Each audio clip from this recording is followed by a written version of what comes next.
குருவே சரணம்.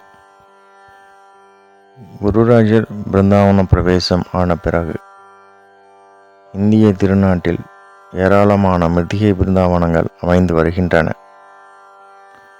அந்த வகையில் பீஜப்பூரில் அமையப்பட்டுள்ள ஒரு அதிசய பிருந்தாவனம் வேறு எங்கும் இல்லாத அதிசயம் என்னவென்றால், பூமிக்கு அடியில் அமைந்துள்ளது இந்த பிருந்தாவனம்.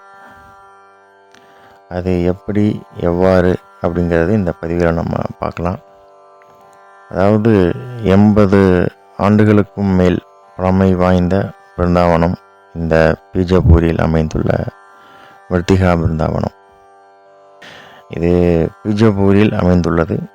மத்வாச்சாரியார் வகுத்த சாஸ்திரத்தின்படி ரகுபிரம்ம தீர்த்தரால் வடிவமைக்கப்பட்டது இந்த பிருந்தாவனம். ரகுபிரம்ம தீர்த்தர் அக்ஷோபிய மடத்தைச் சேர்ந்தவர்.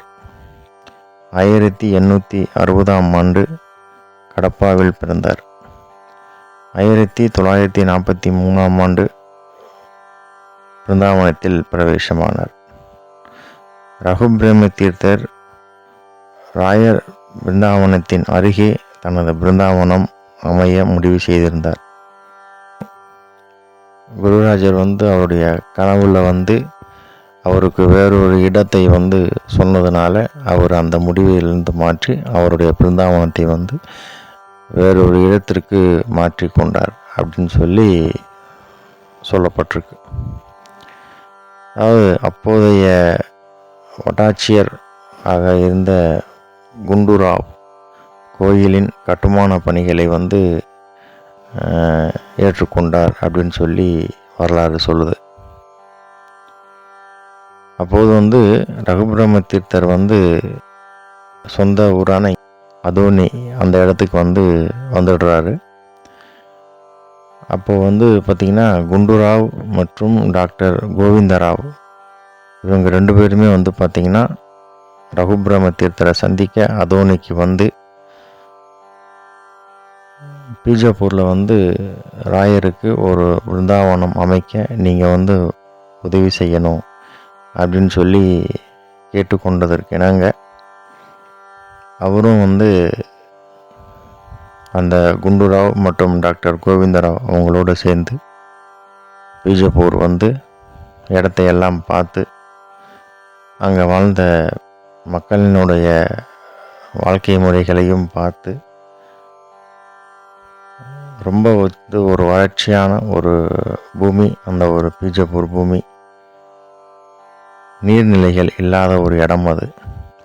அப்படி ஒரு இடம் அப்படின்றதுனால ரகுபிரம்ம தீர்த்தர் இங்கே ராயருடைய மிருத்திகா பிருந்தாவனம் வந்ததுக்கப்புறம் இந்த மக்களினுடைய குறைகள் எல்லாம் கண்டிப்பாக நிவர்த்தி செய்யப்படும் அப்படின்னு பரிந்துரைக்கிறார் ரகுபிரம்ம தீர்த்தர்.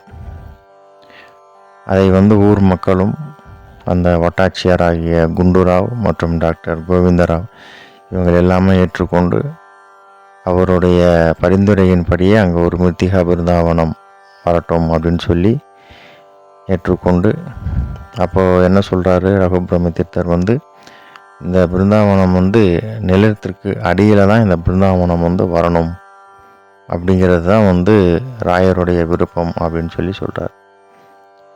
அப்போது அதையும் மக்கள் ஏற்றுக்கிறாங்க. நீங்கள் எப்படி அமைக்கணும்னு விருப்பப்படுறீங்களோ அது பிரகாரம் நாம் பிருந்தாவனத்தை அமைச்சிக்கலாம் அப்படின்னு அவங்க சம்மதம் தெரிவிக்கிறாங்க.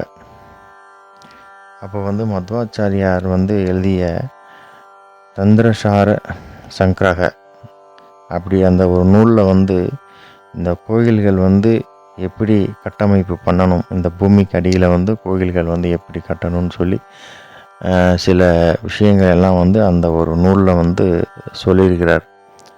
அதே மாதிரி அந்த கோயிலினுடைய திட்டம் கட்டமைப்பு இதெல்லாத்தையுமே ரகுபிரம்ம தீர்த்தர் அந்த நூலில் எப்படி சொல்லப்பட்டுள்ளதோ அதே போல் 6 மாதங்களில் அந்த பிருந்தாவனத்தை கட்டி முடிக்கப்பட்டது அப்படின்னு சொல்லப்பட்டிருக்கு.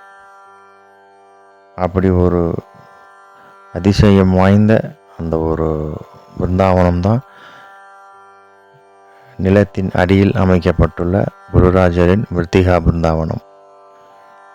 உலகத்தில் வேறு எங்கேயுமே இல்லாத ஒரு அதிசய பிருந்தாவனம் இந்த பீஜப்பூரில் அமைந்துள்ள பிருந்தாவனம்.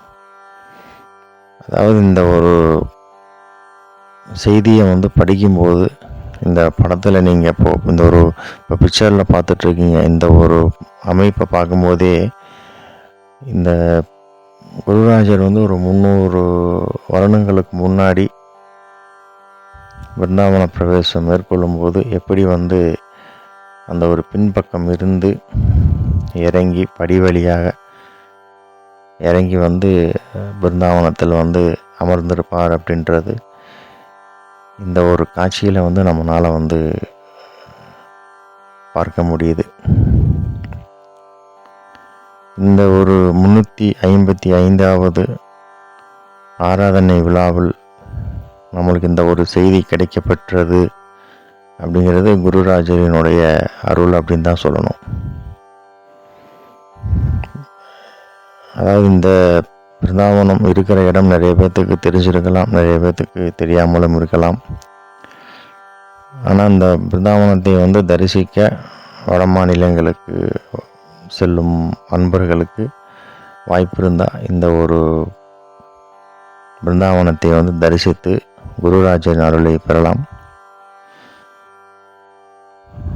இப்போ இந்த மடம் பாபலேஸ்வரர் சாலையில் உள்ள ஜோராப்பூர் பேட்டை பகுதியில் அமைஞ்சிருக்கு.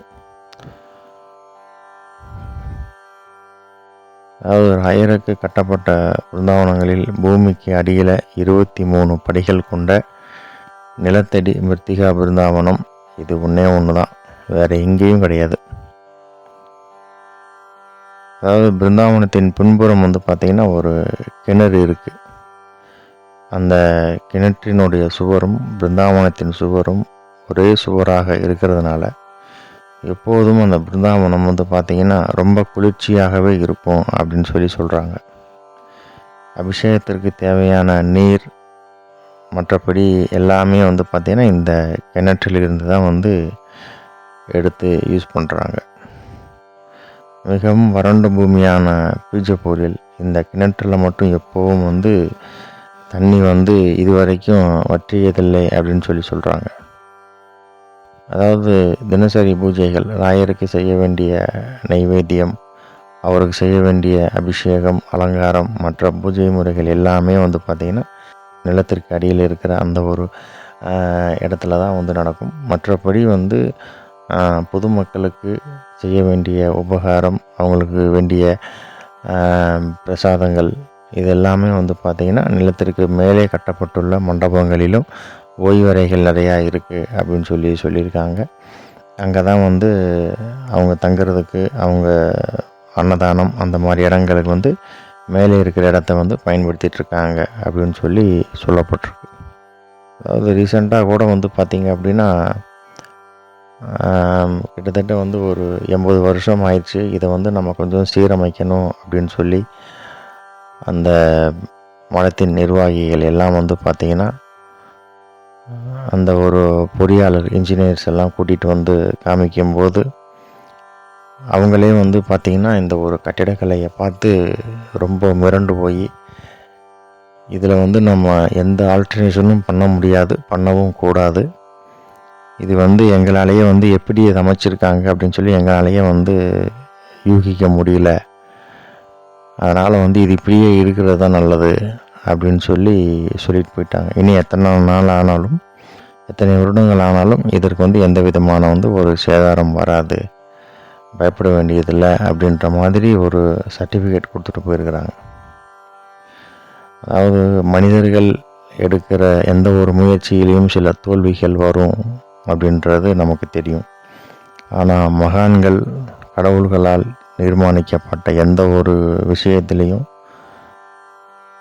தோல்வி வராது அப்படிங்கிறது இந்த ஒரு கட்டிடக்கலை நம்மளுக்கு சான்று அப்படிங்கிறத நம்மளுக்கு உறுதிப்படுத்துது. இப்போ இந்த நீங்கள் பிக்சரில் பார்த்துட்ருக்கீங்களே, இதுதான் அந்த ஒரு பிருந்தாவனம். மேலிருந்து பார்த்தாலே குருராஜருடைய பிருந்தாவனம் நேரடியாக பார்க்கலாம். பட் அது கீழே இறங்கி போய் அவரை தரிசிக்க முடியுமா என்ன அப்படின்றது எனக்கு தெரியல. எனக்கு கிடைத்த செய்தியை வந்து உங்களுக்கு நான் உங்களுக்கு கொடுத்துருக்கேன். அதில் கான்டாக்ட் நம்பர் கிடைச்சதுன்னா கண்டிப்பாக வந்து உங்களுக்கு நான் ஷேர் பண்ணுறேன். வாய்ப்பு கிடைக்கிற அன்பர்கள் அந்த பீஜப்பூர் அந்த பக்கம் வந்து செல்வதற்கு வாய்ப்பு கிடைத்தால் நிச்சயமாக வந்து இந்த ஒரு குருராஜருடைய பிருந்தாவனத்தை வந்து தரிசனம் செஞ்சுட்டு வாங்க. மேலும் வந்து பார்த்திங்கன்னா அதே பீஜப்பூரில் உள்ள தோர்வா அப்படிங்கிற இடத்துல வந்து பார்த்திங்கன்னா நரசிம்மர் இருக்குது. அதே மாதிரி பூமிக்கு அடியில் வந்து ஒரு கோயில் அமைக்கப்பட்டிருக்கு. அதையும் வந்து தரிசனம் செய்துட்டு வாங்க. இந்த ஒரு செய்தி கிடைக்க செய்ததற்கு குருராஜருக்கு நன்றியை சொல்லிவிட்டு மீண்டும் அடுத்த ஒரு நல்ல பதிவில் சந்திப்போம். நன்றி. குருவே சரணம். ஜெய் ஸ்ரீ ராகவேந்திராய நமஹா. பிருந்தாவனமாயிருக்கின்றாய் ஜீவனோடு அருள்கின்றாய் என் குருராயா. பிருந்தாவனமாயிருக்கின்றாய் ஜீவனோடு அருள்கின்றாய்